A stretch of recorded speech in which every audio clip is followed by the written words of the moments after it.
Commandement. Allez. Bon.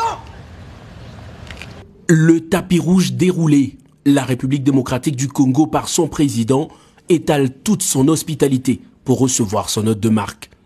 Arrivé à Kinshasa la veille, Uhuru Kenyatta, président de la République du Kenya, a été reçu ce mercredi au Palais de la Nation par son homologue congolais.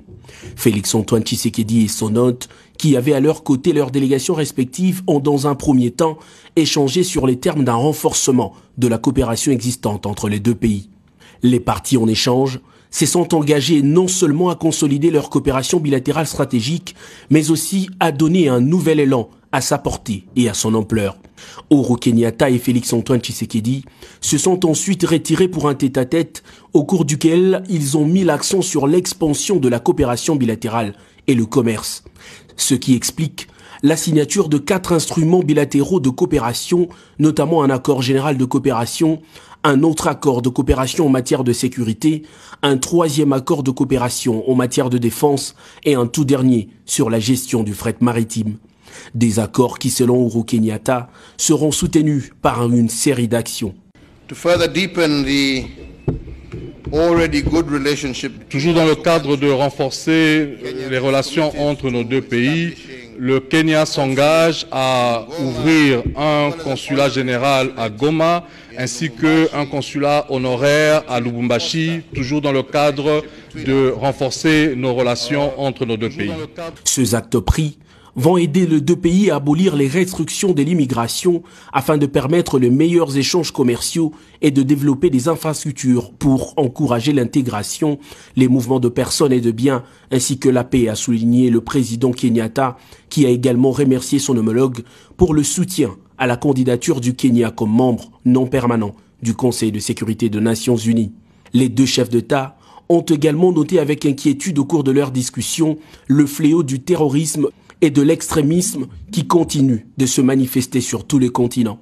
Félix-Antoine Tshisekedi, qui a remercié son hôte pour la volonté du Kenya de participer à la brigade des Nations Unies afin d'appuyer les FARDC, a eu des mots clairs quant au retour de la paix dans l'est du pays. Dans les semaines qui viennent, les troupes kenyanes vont donc arriver en République démocratique du Congo pour appuyer nos forces armées afin d'attaquer de la manière la plus efficace qui soit ce problème de terrorisme et de violence à l'est de notre pays. Et donc, je profite de l'occasion pour tordre le cou à toutes ces critiques qui consistent à faire croire faussement que nous n'allons pas ou nous ne réagissons pas à la situation de l'Est. Je demande à tous de bien se tenir parce que notre riposte sera impitoyable et jusqu'à l'éradication totale de cette violence à l'Est.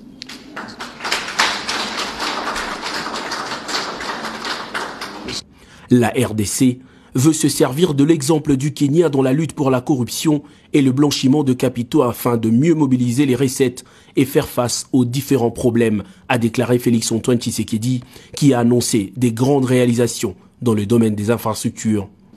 Nous allons réussir, grâce au Kenya, à relier l'Afrique de l'Est à l'Afrique de l'Ouest. Et cela va être rendu possible très bientôt par le début de travaux de construction du corridor nord, qu'on appelle. Cela va ouvrir la voie à beaucoup d'autres projets entre nos deux pays, notamment également dans le secteur énergétique. Les deux hommes d'État ont également évoqué la suite de discussions pour désigner quelques pays, au nombre desquels le Kenya et la RDC, qui vont développer des capacités de fabriquer les vaccins contre la Covid sur le sol africain.